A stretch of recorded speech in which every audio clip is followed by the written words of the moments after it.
میں سے ایک تو یہ مسئلہ ہے کہ یہ معراج کا سفر حضور نے جسمانی حالت میں اور عالم بیداری میں طے کیا یا روحانی اور منامی کیفیت میں؟ جن لوگوں کو معراج جسمانی پر شبہ وارد ہوا اس کی اصل وجہ یہ تھی کہ انہوں نے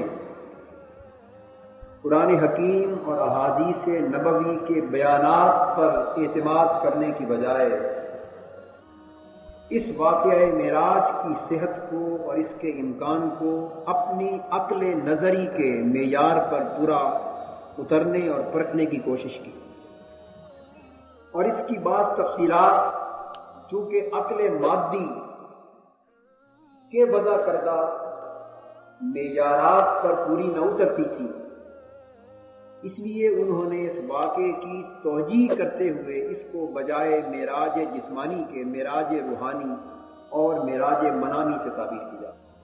دوسرا شبہ جو اس باب میں وارد ہوا وہ حضور کے سفر معراج کی منتہا کا تھا کہ شب معراج حضور کا منتہا سفر کیا تھا۔ کسی نے یہ کہہ دیا کہ حضور آسمانوں تک پہنچے، کسی نے کہا کہ سدرۃ المنتہا تک پہنچے، کسی نے عرش معلیٰ تک پہنچنے کو تسلیم کیا، اور کسی نے عرش معلیٰ سے بھی ماورا عالم لا مقام بارگاہ ایزدی کے خصوصی حضور تک حضور کا جلوہ فروز ہونا بیان کیا۔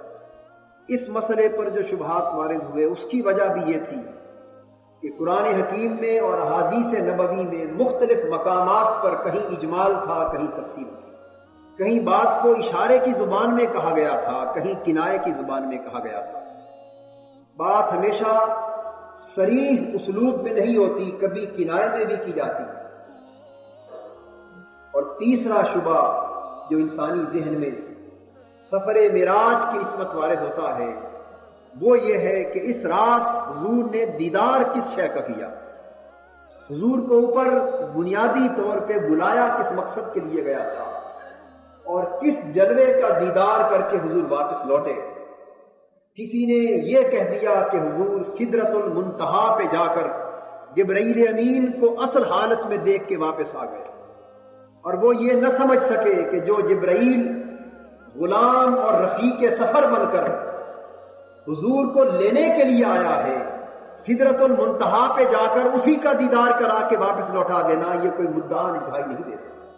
کسی نے یہ کہہ دیا کہ صرف اللہ رب العزت کی قدرت کی نشانیوں کا مشاہدہ کرایا گیا اور حضور واپس آ گئے، اور کسی نے یہ بھی بیان کیا کہ جلوہ ذات حق کا نظارہ حضور نے کیا۔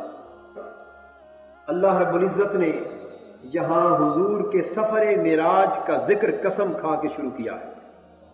خدا کی ذات جو خلاق عالم ہے، ساری کائنات کی عظمتیں اور رفتیں جس کی عظمت کی گرد کو بھی نہیں چھو سکتی، جب وہ کسی شے کی قسم کھاتی ہے تو آپ اس شے کی عظمت، اس کی سطوت اور اس کی ندرت و رفت کا اندازہ نہیں لگا سکتے۔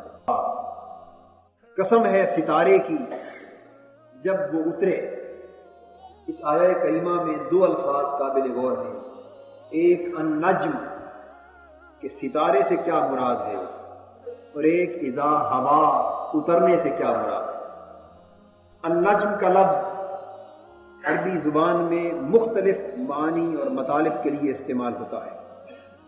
نجم کا ایک معنی اصل ہے، جس کو کہتے ہیں اصل کو، یعنی جڑ کو، کسی چیز کی روٹ کاز کو، وہ مبدا، وہ اوریجن جہاں سے کسی شے کا آغاز ہو، وہ جڑ جہاں سے درخت پھوٹتا ہے، وہ چشمہ جہاں سے کوئی فیض جاری ہوتا ہے، اس کو اصل کہا جاتا ہے۔ مجھے بتائیے کہ کائنات میں سب سے پہلے خدا کی ذات نے کس شے کو تخلیق کیا تھا؟ نبی اکرم صلی اللہ علیہ وسلم نے جواب دیا کہ اے جابر، ان اللہ خلق قبل الاشیاء نور نبیک من نورہ، کہ کائنات کے ہر وجود سے پہلے تیرے رب نے تیرے نبی کا نور اپنے نور کے فیضان کے پرتوں سے پیدا کیا تھا، اور کائنات کی ہر شے کو تیرے نبی کے نور کے فیضان سے میرے بعد خلق وجود نصیب ہوا۔ تو اس طرح حضور کو مبدأ کائنات کے ساتھ تعبیر کیا جا رہا ہے. یہ تو سورج یکے بعد دیگرے مختلف انداز اور مختلف روپوں سے طلوع پذیر ہوتا ہے. اسی طرح اس مظہر نور اتم نے شب معراج 3 مختلف مطالع پر طلوع فرمایا. پہلا طلوع اس ستارے کا بیت المقدس میں تھا اور یہ وہ ستارہ ہے.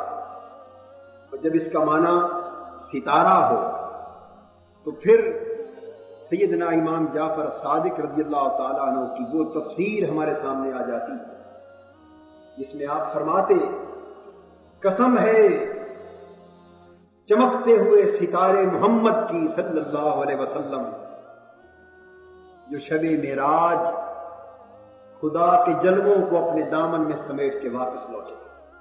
بنی اسرائیل کی پہلی آیت میں حضور کے سفر معراج پہ جانے کا ذکر تھا پہلی آیت میں, اور النجم کی پہلی آیت میں وہاں سے واپس آنے کا ذکر ہے.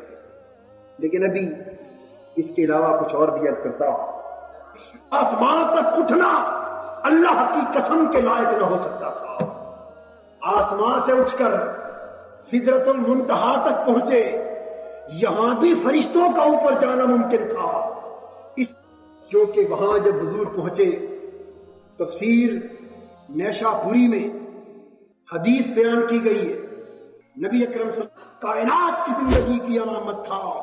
جب حضور عالم مکہ سے نکل گئے تو کنڈی جہاں حرکت پذیر تھی وہیں رک گئی, پانی جہاں روا تھا وہیں رک گیا. مدتوں کے بعد جب حبیب حریم حبیب سے واپس لوٹا, پانی جہاں روا تھا وہیں رک گیا.